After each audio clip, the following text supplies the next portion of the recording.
Gold trusted gold buyers మీరు తాకట్టు పెట్టిన బంగారాన్ని విడిపించి ఈ రోజు ఉన్న మార్కెట్ ధరకు కొనబడును. ఓంకార్ గారు ఇచ్చిన స్లిప్ ఇది మాకు అని చెప్పారు.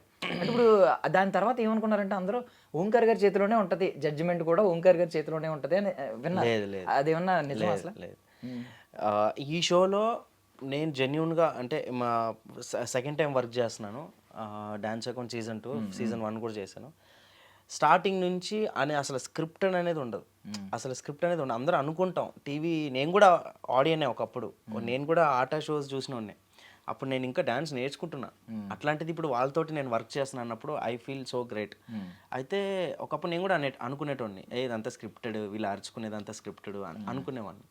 కాకపోతే నాకు ట్రూగా ఏం ఎక్స్పీరియన్స్ అయిందంటే, ఇప్పుడు చూడండి, నాకు బెనిటా కంటెస్టెంట్గా వచ్చింది. దాని తర్వాత నెక్స్ట్ స్టెప్ ఏంటంటే షోలో మాకు ఒక మెంటర్ కావాలి. మెంటర్ ఎవరనేది అలా ఇచ్చారు. అక్కడ ఏం ప్రాసెస్ చేస్తారో చూద్దాం అంటే అక్కడ కార్డ్ సిస్టమ్ పెట్టారు అన్నయ్య.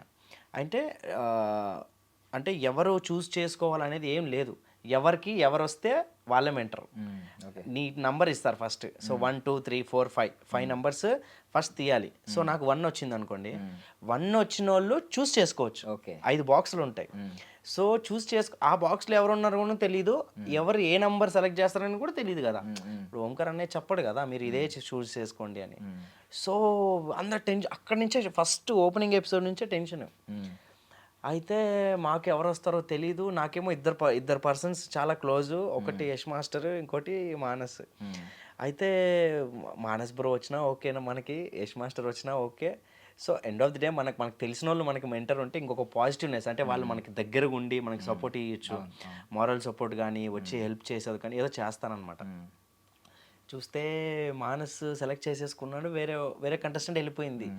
అయ్యా ఇంకా ఏం చేద్దామని చెప్తే మళ్ళీ ఇంకా లేడీస్ ఇన్ఫ్లుయెన్సర్స్ ఉన్నారు. వాళ్ళు సెలెక్ట్ చేసుకుంటుంటే వాళ్ళకి మేము లేదు. కట్ చేస్తే యశ్వంత్ మాస్టర్ లాస్ట్ తీయాలన్నమాట. ఆయనకి ఛాన్సే లేదు అసలు సెలెక్షన్. ఆయనకి ఎవరు వస్తే వాళ్ళే.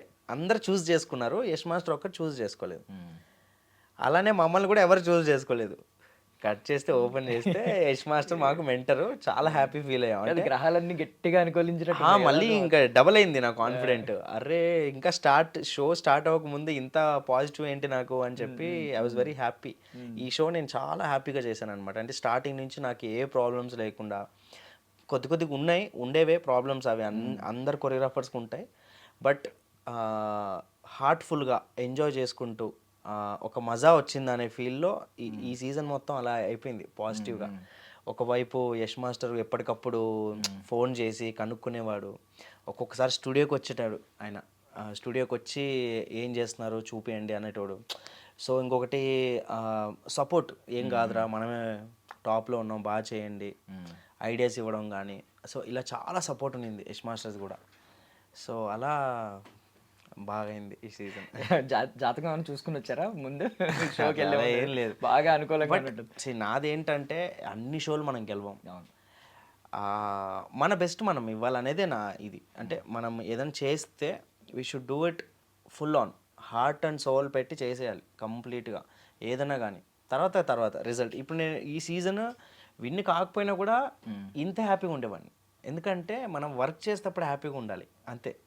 హ్యాపీగా వర్క్ చేయాలి, మన బెస్ట్ మనం ఇచ్చామా లేదా అనేది ఉంటే చాలు, ఆ సాటిస్ఫాక్షన్ ఉంటే చాలు.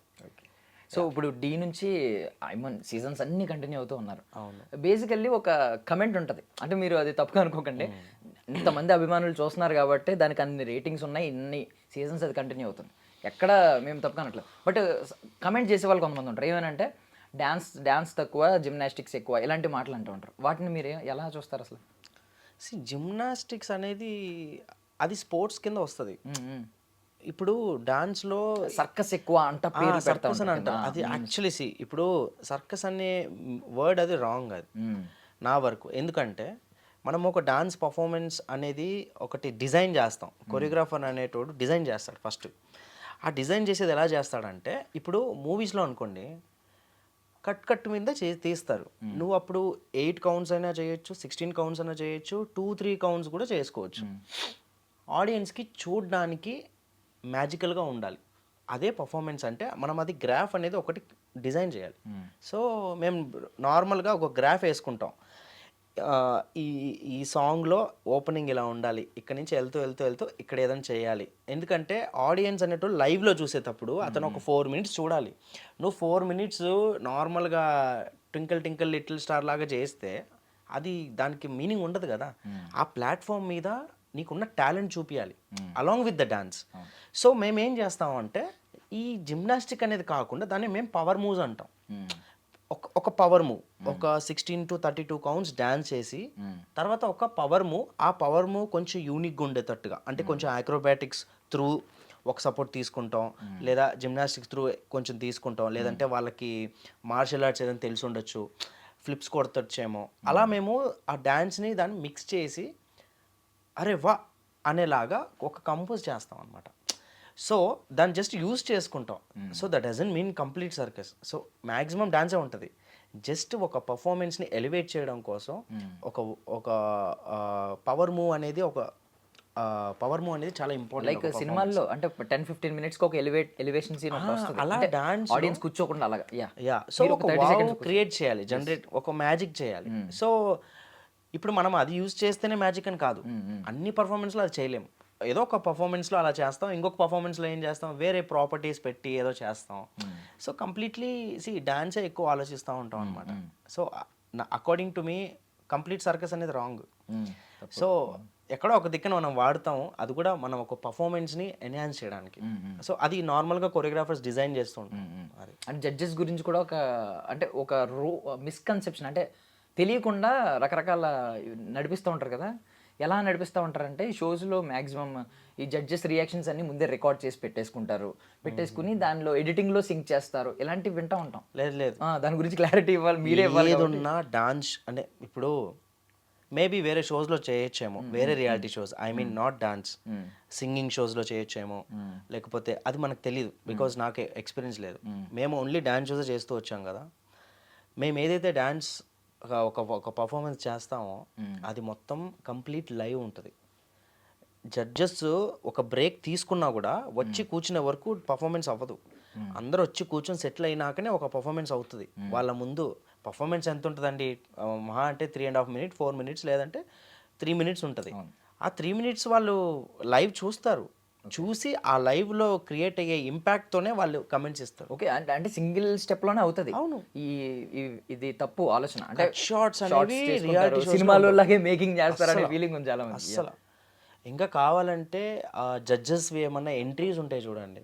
ఇప్పుడు జడ్జెస్వి లాస్ట్ మినిట్లో వచ్చి వాళ్ళు నేర్చుకొని చేస్తారు కాబట్టి ఆర్టిస్ట్స్ జడ్జెస్ ఉంటారు కదా, వాళ్ళవి కొంచెం అలా కట్ షార్ట్స్ తీసుకుంటారు అంతేగాని కంప్లీట్ లైవ్ ఉంటుంది. డాన్స్ అంటే ప్యూర్ లైవ్ ఉంటుంది. ఆ ప్యూర్ లైవ్ చూసే జడ్జ్మెంట్ ఆన్ స్పాట్ ఇస్తారు, అది కూడా ఆన్ స్పాటే. ఆగి నెక్స్ట్ ఎప్పుడో చెప్పడం ఏముండదు, ఒక ఫ్లోలోనే జరుగుద్ది dance show. Okay, yeah. So clarity వచ్చింది మీద మాట్లాడడం. అండ్ ఇంకొక థింగ్ ఏంటంటే ఇప్పుడు ధనం మూలం ఇదం జగత్ అంటారు, మీరు బిలీవ్ చేస్తారు దాన్ని? బిలీవ్ చేస్తారు. మరి ఇప్పుడు మిమ్మల్ని తీసుకుంటే మీరు ఆల్మోస్ట్ 16 years అవుతుందండి వచ్చి? 9 years. 9 years అవుతుంది. అంటే డాన్స్ని నమ్ముకున్న తర్వాత ఎన్ని ఇయర్స్ అయింది? ఆల్మోస్ట్ డాన్స్ నమ్ముకున్నాక ఆల్మోస్ట్ 13 years అవుతుంది.